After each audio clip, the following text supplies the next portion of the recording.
Mr. Speaker, sir, this morning I presided at a meeting of the Cabinet and had meetings with ministerial colleagues and others. After my duties in this House, I shall depart for a visit to Scotland. Sir Martin Redmond. Mr. Speaker, sir, bearing in mind the decision of the Doncaster Health Authority, the Community Health Council, and the recent monopole that show that the people are opposed to the opting out of the health service of the Doncaster Royal Infirmary, the Montague Hospital, for the sake of democracy, will the Prime Minister support a local referendum before that decision is implemented? Mr. Speaker, no hospitals are opting out of the National Health Service. They are being given the chance to become self-governing and have therefore far more decisions over the resources available, much better management, much closer to the consultants and nurses. Many people will want it that way, and I suggest that the honourable gentleman sees how the system works. I think you'll find that many self-governing hospitals operate far better than those who do not choose that path. Mr. Devlin. Will the Prime Minister confirm that militant violence has no part to play?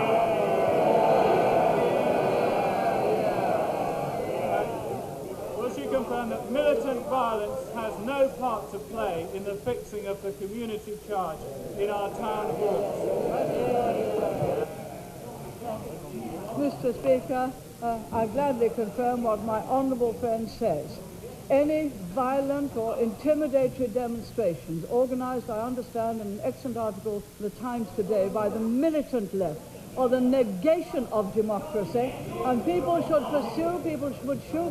pursue their protest peacefully and in accordance with the democratic process. And I believe also it is quite wrong for any honourable members to suggest that people should disobey the law in not paying their community tax. Mr. Speaker.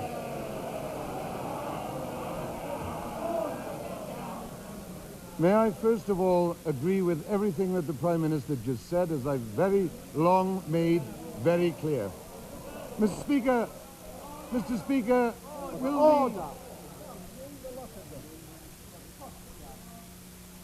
will the Prime Minister tell us why her government thinks it would not be in the public interest to use its powers to seek the disqualification of the proven liars who now head the House of Fraser?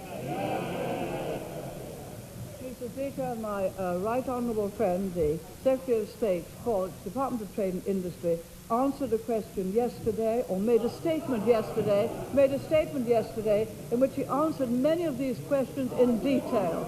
I have read fully the replies which he made.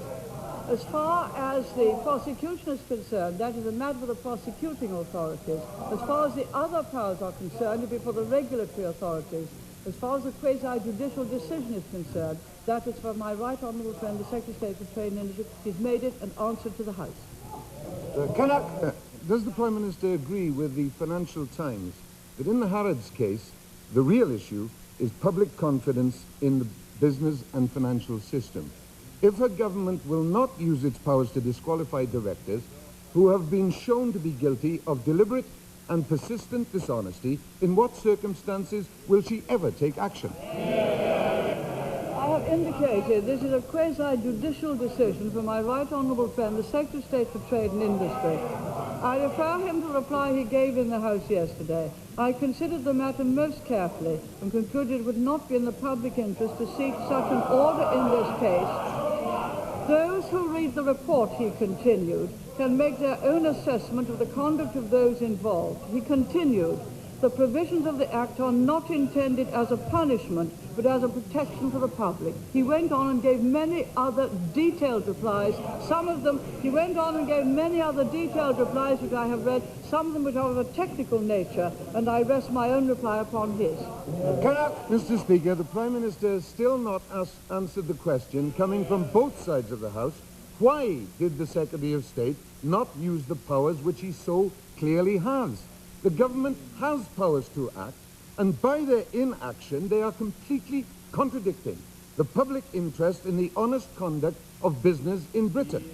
Isn't that an open invitation, Mr. Speaker, to others who could employ the same dishonesty as that has been shown by the directors of Harrods?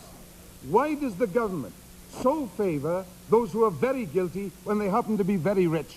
Mr. Speaker, if there are offences which are of a fraudulent kind, that, as the right honourable gentleman knows, is a matter for the prosecuting authorities, and any question would therefore lie to the Attorney General. With regard to that particular report, as my right honourable friend indicated yesterday, he has answered the questions in full, and I must rest upon them. I have not, however, answered the right honourable gentleman's first comment when he rose at that dispatch box, that he agreed with me fully about condemning the militant. Will he also, therefore,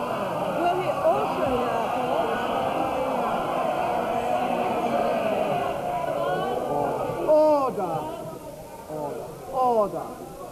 Prime Minister. Will he also, therefore, condemn... Will he also, therefore, condemn the 28 Labour members of Parliament who are urging that people should not pay... Mr. Barry Porter!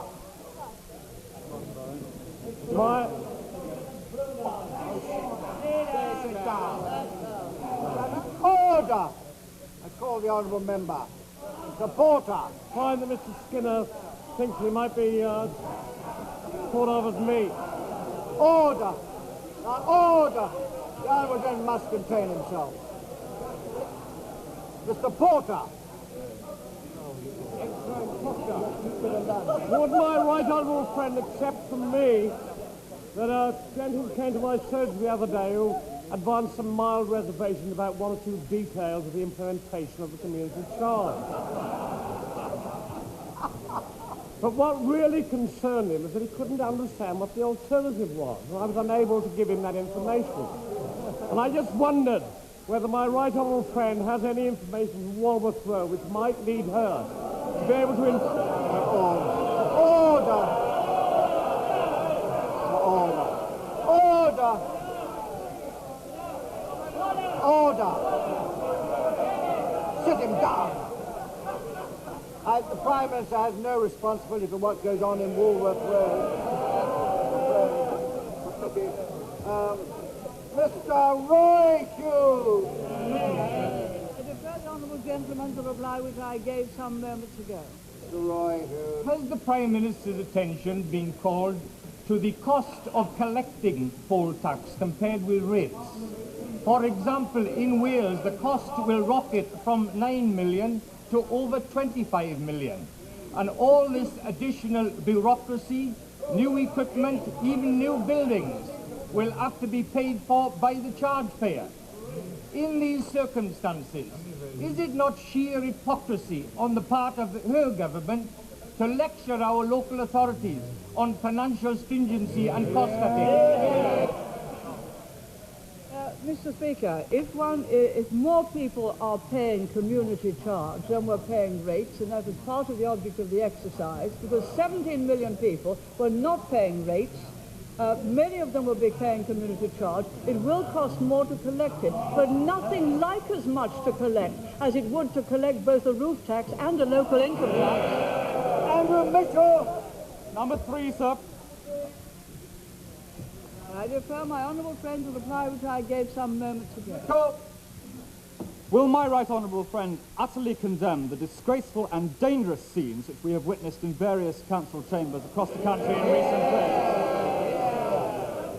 Orchestrated by various left-wing groups and encouraged by those members of the party opposite who decline to obey the law by threatening to withhold payment of their community charge. Will my right... Question, please. Will my right honourable friend invite... One question, please. It's not fair on others.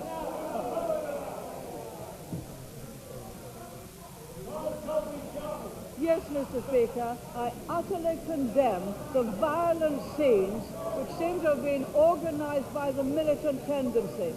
They are precisely the same kind of violence we've seen before at Grunwick, in the coal strike and at Wapping, and they're the negation of democracy. We also condemn anyone, particularly we would think an honourable member of this House, who chooses to disobey the law by refusing to pay his community charge. That is totally wrong, and it means that honourable members opposite only obey the law if they make it, and not when another government does. That is anti-democratic. Stanley! Number 4. I defer the honourable gentleman to the reply which I gave some moments ago. Mr. Stanley Orme. The Prime Minister will be aware that today is International Women's Day, which is being celebrated throughout the world. But in this country, millions of women are suffering from the economic policies of her government. And in this regard, will she not now take steps to help many of these women by increasing child benefits immediately? No, Mr. Speaker, but I'm very happy to report to the Right Honourable Gentleman that, of course, it being International Women's Day, we must remind him that owing to my Right Honourable friend, the last chance of the Exchequer, the government, owing to my Right Honourable friend, the last chance of the Exchequer, women for the first time will be separately taxed, which will be a great advantage. May I also add how very grateful we are that our small number of heads of government have been added to by another head of government, a woman head of government in Nicaragua.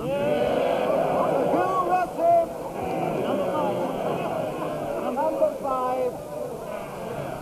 I refer my honourable friend to the reply which I gave some moments. Sir Hugh Russell.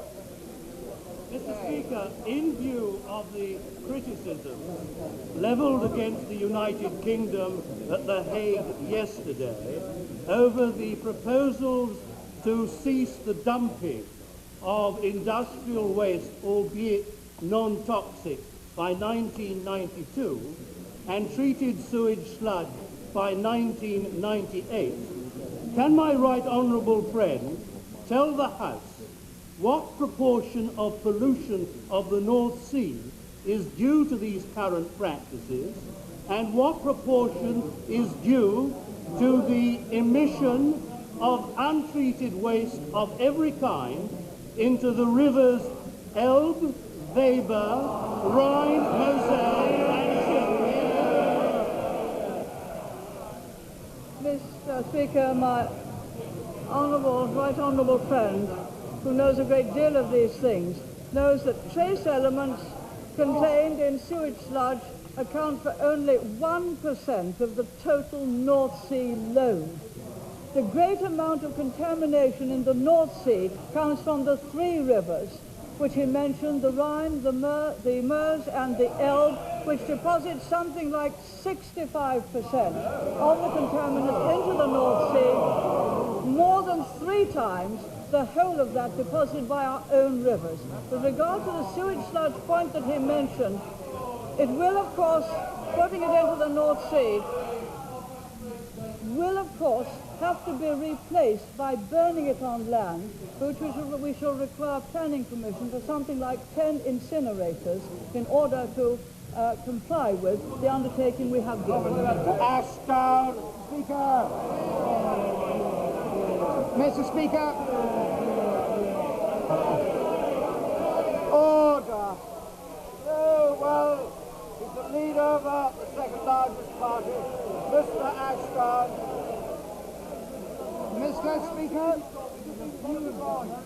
Mr. Speaker, does the Prime Minister realise how welcome was her statement over the weekend that she would reconsider some aspects of the poll tax?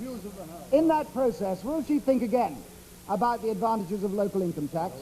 It's fairer, it's more efficient, it's simpler, and does it not enjoy just exactly the same level of accountability for local government which she has to answer to nationally? Does she realise that if she will show an open mind on this, she will give hope to many who suffer under the poll tax at present? Mr. Speaker, with regard to what I said at the weekend, it repeated what my right honourable friend, the Secretary of State for the Environment, had said in a debate in this House, that if there was any fresh evidence, he would look at the calculation of the standard spending assessments again. That is the undertaking which I repeated at the weekend. With regard to a local income tax, I think it would be just about the most unpopular and bureaucratic way of raising money for a local authority, and I think he'll find that when the community charge has been working, it will be realised it is quite the best way of collecting money for the local authority, bearing in mind that 1 in 4 people will have a rebate, and also there is transitional relief, all expenditure of which will be met by the taxpayer. Business